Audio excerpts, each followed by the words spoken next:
इतिहास, भूगोल, संविधान।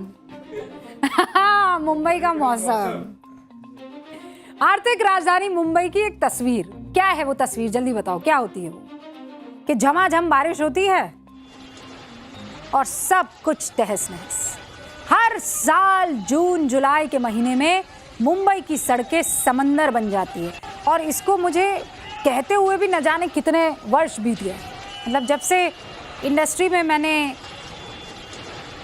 एंकरिंग शुरू की है तब से ये मौसम आता है और हम क्या कहते हैं, ये लाइन, मुंबई की सड़कें बनी समंदर।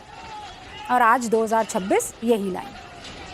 इस बारिश ने अभी तक 9 लोगों की जान ले ली, करोड़ों अरबों रुपए का नुकसान कर दिया। अपनी जान जोखिम में डालकर लोग दफ्तर से जाते कि पता नहीं कौन सा गड्ढा होगा और खत्म। बच्चे स्कूल कॉलेज जाने से डरते हैं।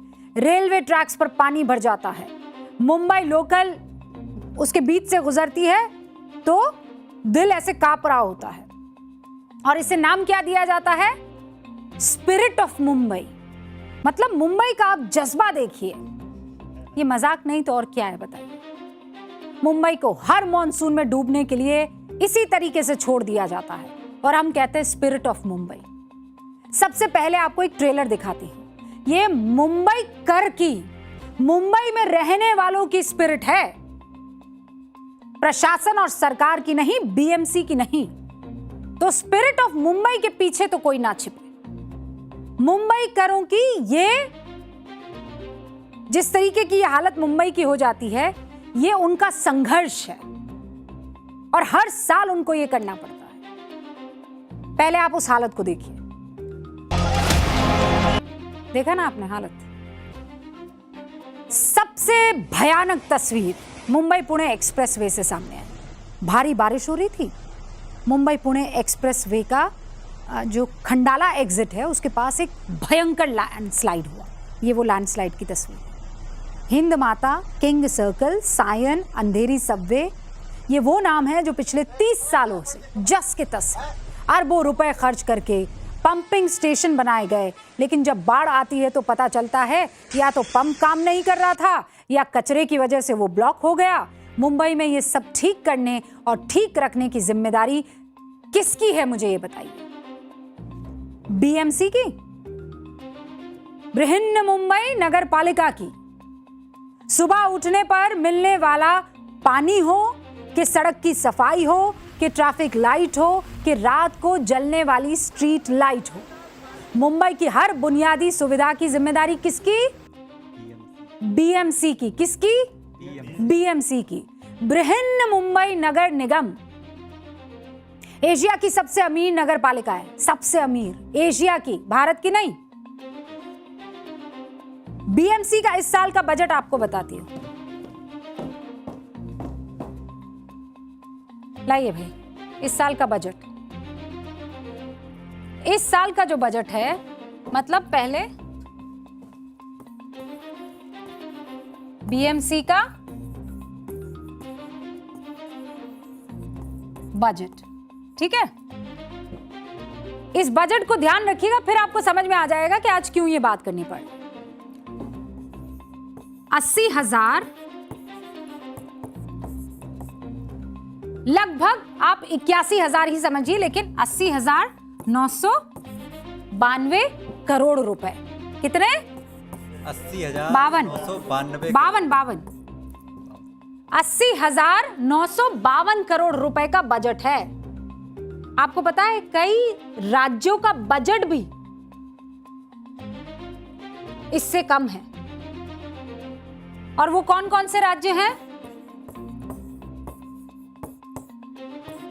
हिमाचल प्रदेश,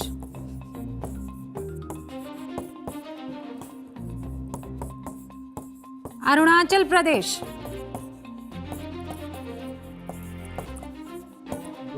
गोवा,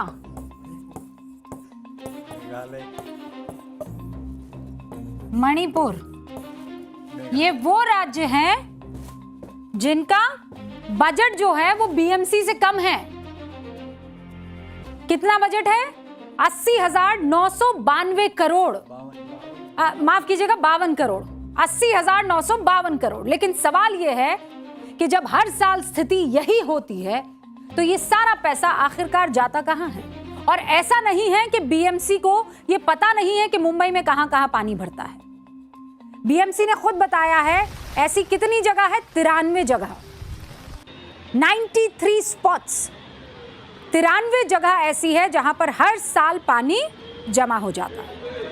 इस साल भी बीएमसी ने अपने प्री मॉनसून तैयारियों के बारे में जब जानकारी दी थी तो ये बताया था कि उनके पास पानी निकालने के लिए कितने पंप है? 547, 403 रेलवे के पास है, 10 मोबाइल पंप गाड़ियां हैं।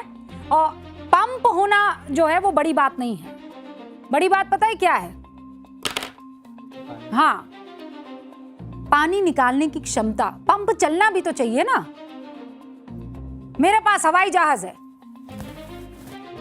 चलाना आना चाहिए और चलना चाहिए।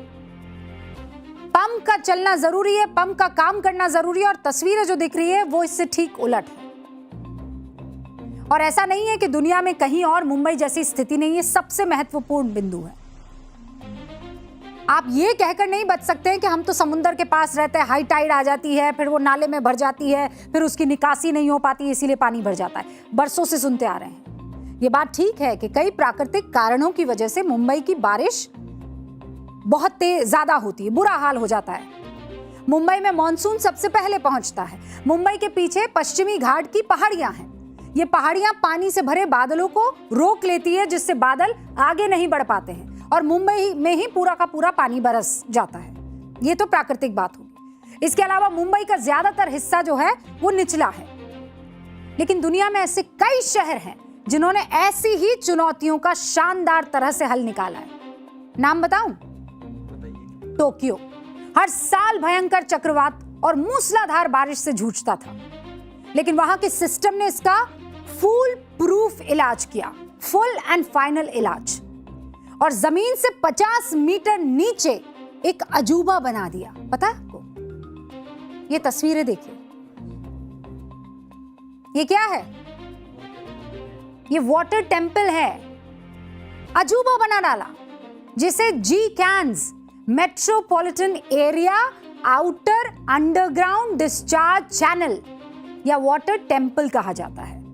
यह दुनिया का सबसे बड़ा underground flood water diversion system है। इसमें फुटबॉल के मैदान जितने बड़े बड़े चेंबर हैं और विशालकाय रॉकेट जैसे पंप लगे हुए हैं।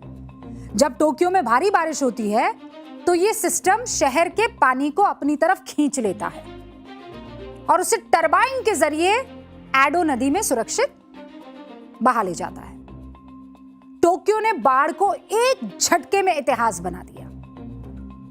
अब दूसरा, मलेशिया की राजधानी कुआलालंपुर, उसने स्मार्ट टनल पर काम करना शुरू किया। यह दुनिया की इकलौती ऐसी टनल है जो 2 काम एक साथ करती है। आम दिनों में गाड़ियां दौड़ती हैं इसमें, और बारिश के दिनों में यह विशाल टनल ड्रेनेज पाइप में बदल जाती है। लाखों क्यूबिक मीटर पानी को शहर से बाहर लेकर चली जाती है ना? शानदार चीज। अब मैं आपको यूरोप ले चलती हूं।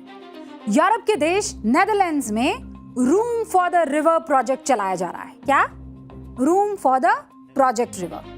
उन्होंने नदियों के किनारे कंक्रीट की एक दीवार बनाने के बजाय नदियों को फैलने के लिए प्राकृतिक जगह दे दी है। मतलब वहां खेल के मैदान लगा दिए, बड़े बड़े पार्क डिजाइन कर दिए हैं। तो बाढ़ जब आएगी तो क्या होगा? वो कुछ बहा के नहीं ले जाएगी, फैल जाएगी, पानी को स्टोर कर सकेंगे फिर वो।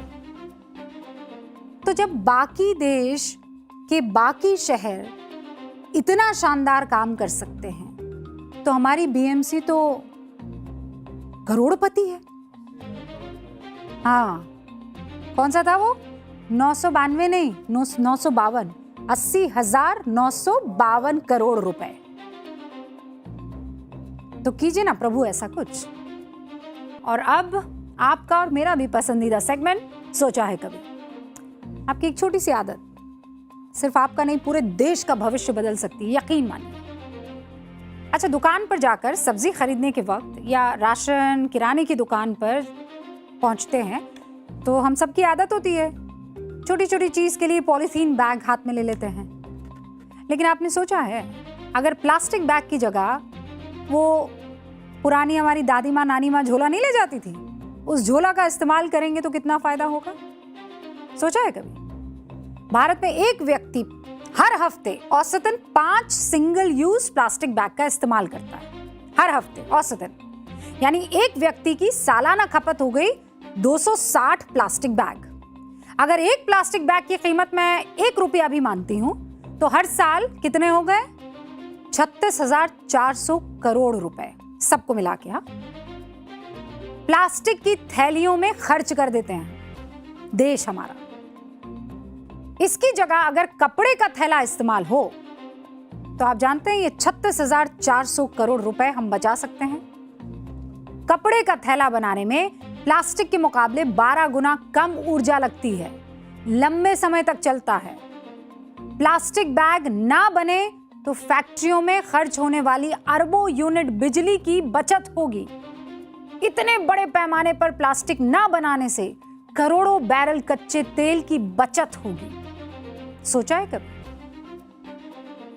तो कपड़े वाला झोला आज से करके तो देखिए। मुझे दीजिए इजाजत, घंटी बज गई है। न्यूज की पाठशाला में इतना ही। आप टाइम्स नाउ न भारत के साथ बने रहिए और इंतजार कीजिएगा न्यूज की पाठशाला का।